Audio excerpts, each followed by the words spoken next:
this week. Toriko, man, honestly, these 8 kings are gonna finish me.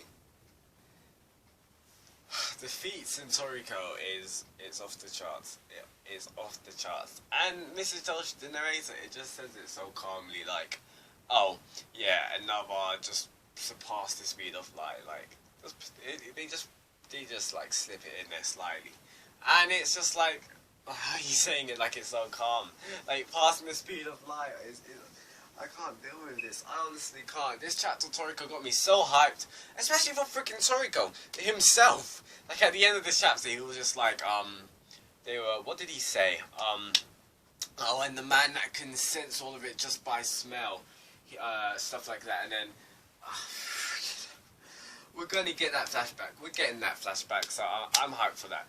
From the 2 years ago, because we did get a bit of it, like 10 or 15 chapters ago when Toriko spoke to Midori, but we did not get everything what happened 2 years ago when Toriko was doing for a year in Gourmet World, and what he was doing when he went to get back Komatsu.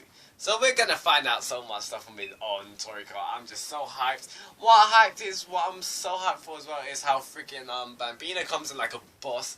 Bambina comes in and then knees A in the face. And, like, if you look, it doesn't look that bad at first. But if you look, all the intestines and everything just, like, jump out from the back. And I'm just like, yo, Bambina has no chill. Honestly, that was what I was so worried about. Because I truly thought that Bambina was going to be, like, relaxing about. Because Bambina would wanted to play and he was just excited. But no, Bambina's going all out. And you freaking see Terry kiss and Quinn. And Mother Snake is just terrifying. You seeing Mother Snake is like, what did it say? It's just like, if you even look into the eyes of Mother Snake, you're pretty much dead. And Mother Snake's just quietly looking, and I'm just I can't do this. I honestly can't. It's too high. If we had good anime studios and everything, because the freaking greatness is off the charts. Like, so much things is happening in this chapter. So much things are happening right now. I'm just like, what is going on? Like, let's just try and get through this. Let's try and get through this before I collapse from the hype, like, before I just sleep. So, this chapter was pretty much the 8 kings versus the beasts that were revived from Neo, from Acacia's Gourmet Demon. And obviously they're not gonna win. They're not gonna take out the 8 kings. Not that I know of. But judging by the 8 kings' power, the 8 kings, they've got this handled. So I'm guessing Mr. Toshi's just doing this to express basically the full potential of the 8 kings. So this is freaking awesome. And what Mr. Toshi kind of just he didn't show Dragon King Darius or Battlewolf. I don't believe we saw Guinness. That was Terry that we saw at the end of the chapter. We saw him in the start, but Terry came and met Toriko, I believe. I believe that was Terry, not Guinness. I might be wrong. If I'm wrong, please correct me. But either way, freaking Toriko's a beast. I'm not annoyed about the off-screen fight. I would have wanted to see Toriko and Starjon fighting that shark, that land shark, but Mr. Toshi knows what's right. I trust Mr. Toshi. Mr. Toshi's the kind of guy where, like, we didn't get to see the speech between Toriko and Midori yet. We saw it, like a year or two afterwards. So it's fine. It's honestly fine. It's okay, Mr. Toshi. I'm not that annoyed. Because I truly believe we'll see it. Or we will see something even greater. So, this is just greatness. Even though I'm wondering how Toriko managed to get on the ground. I believe I'm a bit shocked because I would have thought that Toriko and Starjin would have been able to take out, or at least to stand a chance against Landshark, but I might be wrong. And what I want to talk about is freaking Skydeer. Skydeer is an OP, because he's the calmest of the 8 kings. I was going to say he's one of the biggest. He's coming up, I think he's bigger than Dragon King Darius. Because if you look at the terrain that Skydeer is walking on, he's walking on mountains, first of all. And his fawns are forests. Need I freaking say any more? Do I need to say any more? Because freaking Skydeer walking over mountains like it's nothing. And on his back is beasts, or gourmet beasts that are like over 4,000 capture level. So it's freaking unbelievable because one of Neo's revived monsters, they're gonna try and take out Skydeer. No way! No way. I refuse to believe that because Skydeer's got his squad with like who knows how many. A forest worth of gourmet of gourmet animals which are above 4,000. And they're fighting because they don't want Skydeer to get angry. They're not fighting for their safety. They're not fighting for their habitat. They're not fighting for them getting killed. They're fighting because they don't want Skydeer to get angry. And you think about that. Because Skydeer is the calmest of the animals. And can you imagine Skydeer getting pissed? If he got angry, it's over for... It's over for Gourmet World. It's over for the universe. It's over for Toriko. It's over. Like, the series is done. If Skydeer gets is over, Mishitoshi just may hand in his hand in his resign sheet, just like resigning and be like, sorry, Weekly Shonen Jump, I just can't handle the hype of Skydeer getting so annoyed because I won't be able to. I can't write.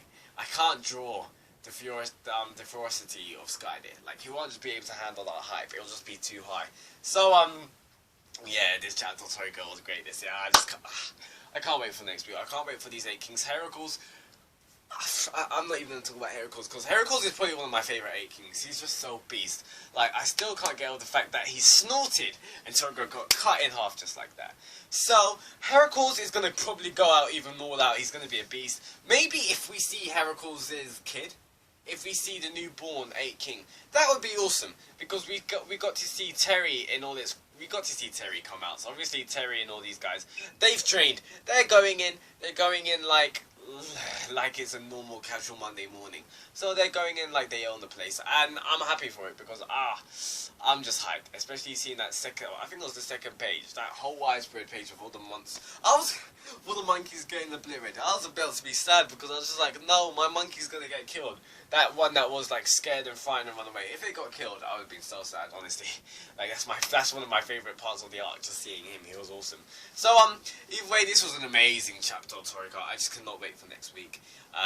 We'll see the 8 Kings of the Glory. And I want to talk about Toriko for a second, because we see Toriko at the end, and I'm going to try and look up on the chapter what the narrator said about Toriko. It's just like, oh, and the man that could sense everything, or something like that, with just his smell. So in chapter 256, I'm going back on it. I'm just going to go on a bit of a theory class kind of thing as well. So, in chapter 256, Toriko's on the ground lying on his back. I don't know why Toriko's always lying on his back. Maybe is that significant? I do not know.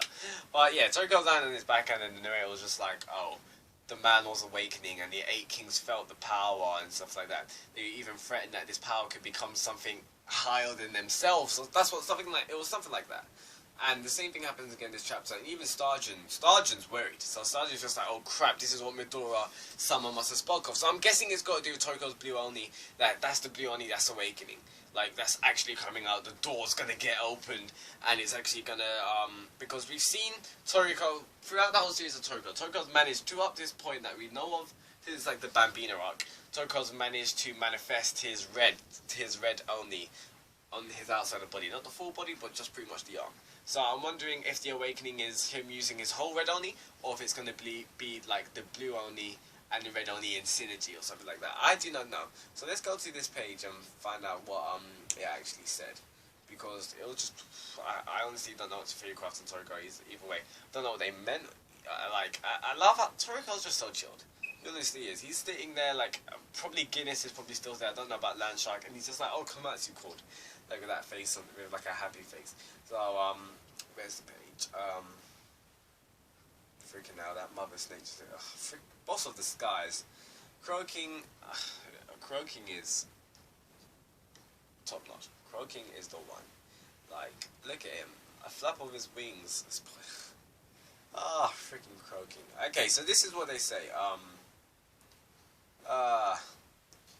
And one that could sense all these waves in Gourmet World by smell was in Area 2.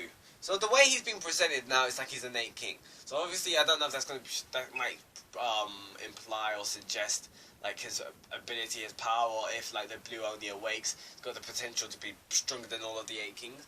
Maybe so, something like that. I want to know that. I'm just kind of digressing. I'm all over the place, but apologies for that. But it's just because there's such greatness in the chapter. I want to know that